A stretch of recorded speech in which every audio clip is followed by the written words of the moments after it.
queridos irmãos, que a paz do Pai esteja presente em nossos corações.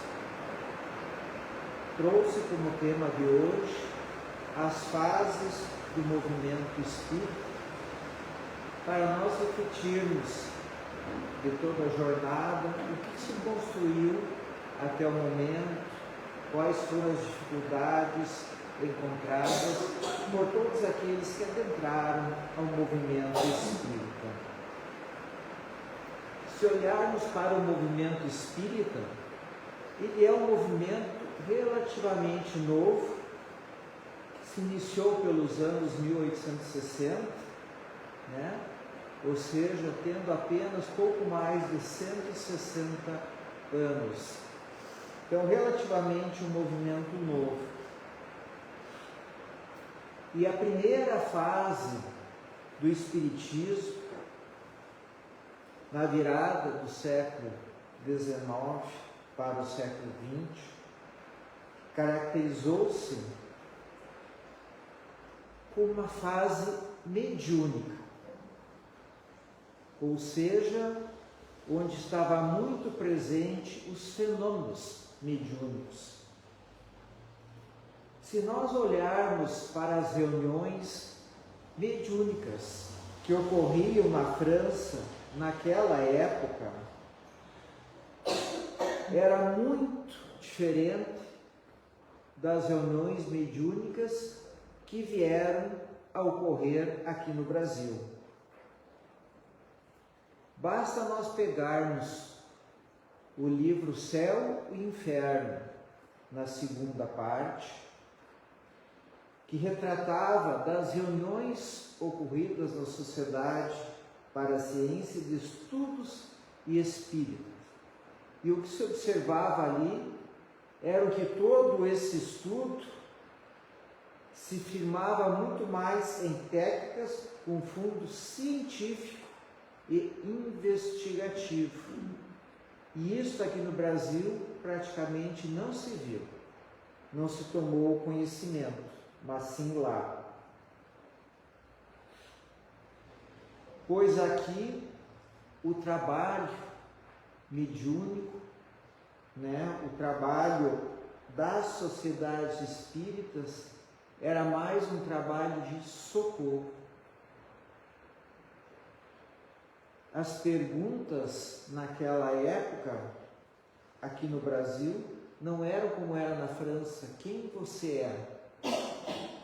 Mas aqui era no sentido de atender os manifestantes das reuniões mediúnicas. Mas também, somado a isso, tinha muito atendimento de encarnados, que eles vinham à casa espírita em busca da cura, em busca de medicamentos. E muitas receitas eram dadas nas casas espíritas, sejam através dos médiuns, ou seja, através dos médicos também eram espíritas, tal qual Bezerra de Menezes. Inclusive,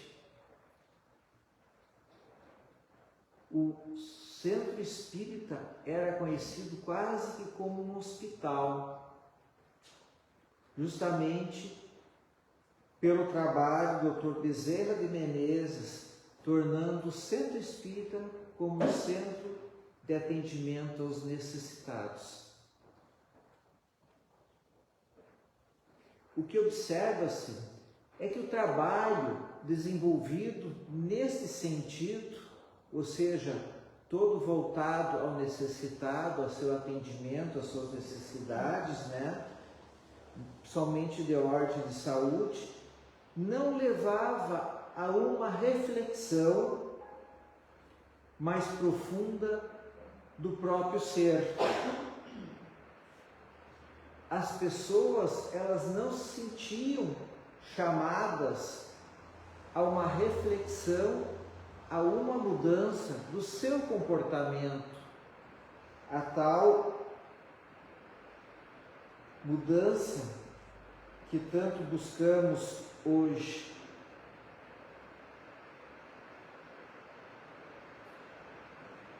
Ou seja, elas vinham muito interessadas em participar da reunião mediúnica.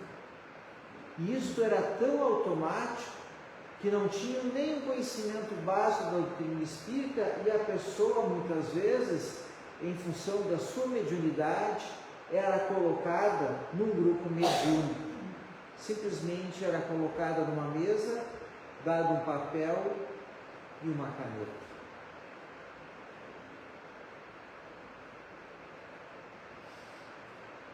Voltando-se ao pensamento que o centro espírita tinha os moldes de um hospital para atender aos doentes, não vamos esquecer que todos nós que aqui estamos somos doentes, doentes da alma, necessitados da cura do Pai. E esse modelo persistiu praticamente até a década de 40, quando começamos a ter as obras de Chico Xavier. Então, com as obras de Chico Xavier, principalmente através do Emmanuel, nós começamos a ter um foco na reforma íntima, ou, como disse Kardec, na nossa transformação moral. Aqui sim, aqui começou-se a trabalhar o nosso próprio eu, a nossa própria mudança, para nós sermos um ser melhor. Mas o movimento espírita entendeu que essa transformação moral deveria sim estar muito vinculada ao trabalho de caridade, ao trabalho de assistência às pessoas necessitadas. Então iniciou-se nessa fase muitos trabalhos de assistência social.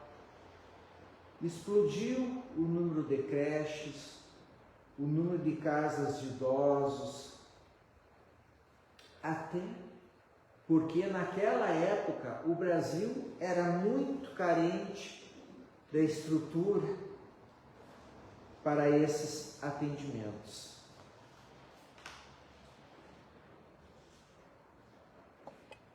E terminou-se entendendo que o centro espírita era aquele local que acolhia os necessitados. Os mais antigos se lembram que, inclusive, aqui em Carazinho, se trabalhou muito com sopão, com alimentos para os necessitados, né? Se voltou muito uma época para isso.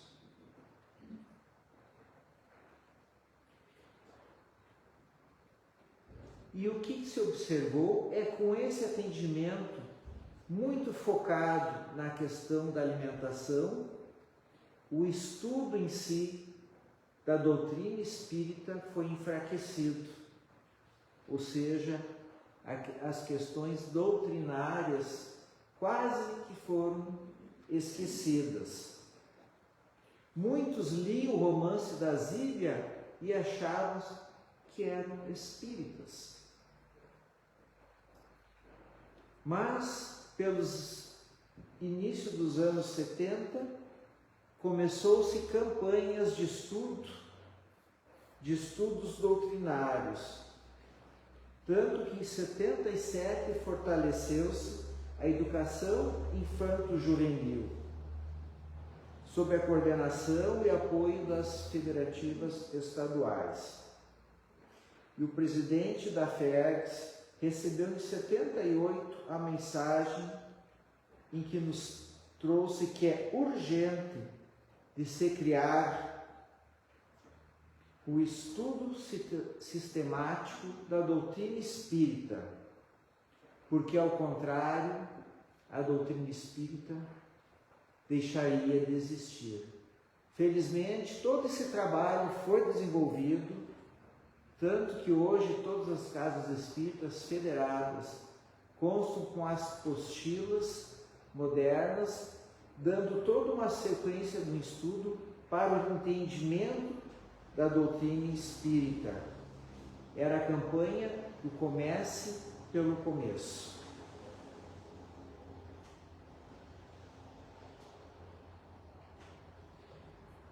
E com todo esse conhecimento, a grande expectativa é que realmente se realizasse a tal transformação moral do ser.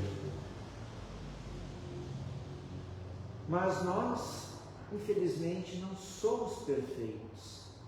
Não que isso não aconteceu para muitos espíritas, sim, mas infelizmente muitos trabalhadores espíritas, muitos dirigentes de casas espíritas terminaram se deixando levar por um movimento que aconteceu,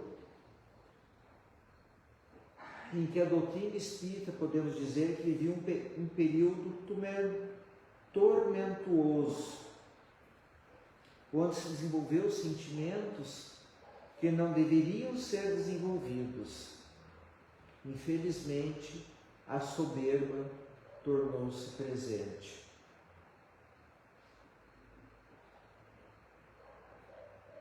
Pois muitos achavam-se superiores a outros. Mas sabemos da questão 982 do Livro dos Espíritos que o caminho é a prática do bem, mas sempre com o conhecimento espírita aprofundado, senão nós nos voltamos simplesmente à assistência social. E o que acontecia era apego aos cargos nas casas espíritas, a caridade se tornou ostensiva, infelizmente. Quando você adentrava numa casa espírita, os dirigentes queriam mostrar o trabalho maravilhoso que faziam. Muitas vezes, para com os trabalhadores, a relação familiar era deixada em segundo plano. Ou seja, primeiro a casa espírita, segundo a família. Começou a haver muita impiedade, ou seja, frieza para com o atendimento dos necessitados, para com a conversa dos trabalhadores das casas espíritas. Pensou-se que somente com o conhecimento se estaria salvo. Quem tem conhecimento está salvo. Mas sabe, logicamente, que não é este o caminho. Isto foi conhecido como a síndrome de Nicodemos. Mas, e o que tivemos há poucos anos foi o agravamento da transição planetária. E com essa situação, o que se percebeu-se que muitos espíritas também entraram em pânico. Em vez de se segurar na sua fé de forma forte, com uma fé robusta, como deveria ser, também estiveram vacilando, pois a doutrina espírita viria para facilitar esta passagem. Infelizmente, isso não aconteceu para todos. E quais foram os sinais da transição planetária em que nós tivemos?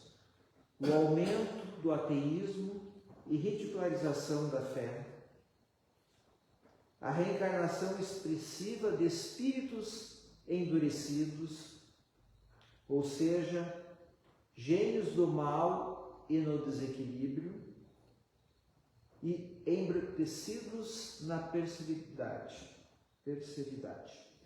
O vazio existencial, o aumento de adoecimento mental, taxas surpreendentes de suicídio, inclusive suicídio de crianças.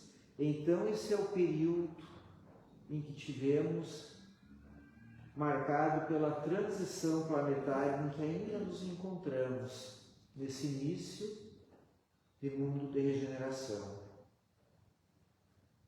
Mas, felizmente, tudo isso percebeu-se.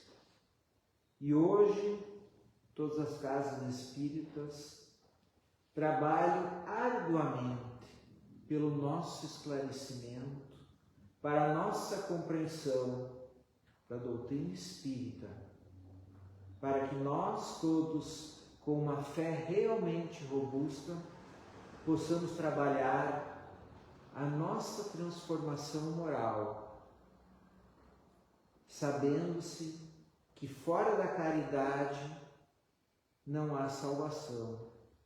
Quando a caridade não é somente o alimento, não é somente de ordem material, mas muitas vezes é aquele olhar amigo, aquelas palavras de consolo, aquele braço que auxilia uma pessoa a se erguer quando caiu, é aquele esclarecimento dos momentos difíceis dos nossos irmãos quando passam nas situações que hoje encontramos no dia a dia.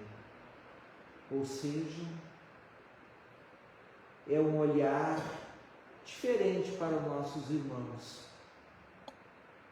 É sentir-se no dever, na vontade, na alegria de auxiliar.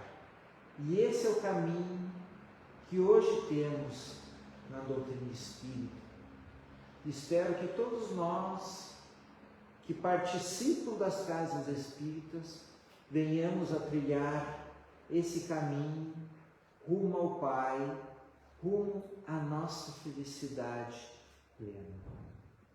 Era essa a reflexão que eu trago para a noite de hoje, apesar de curta, muito importante, muito profunda para a nossa jornada terrena.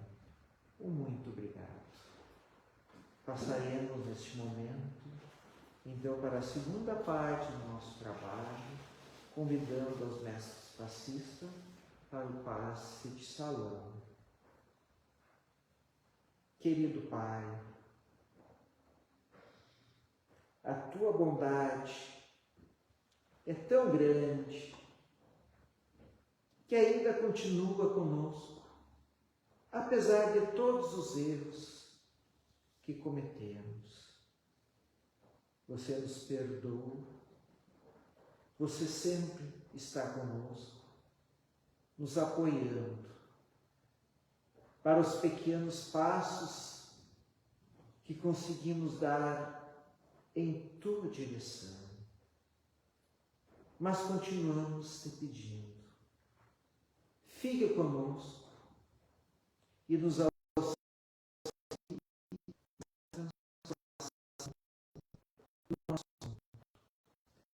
reine o mais breve é a regeneração, esse mundo em que a dor, o sofrimento se torna eterno e a felicidade, esta sim, os sorrisos, as alegrias, seja uma constante na nossa vida. E que a Tua paz e o Teu amor reine sempre. Que assim seja.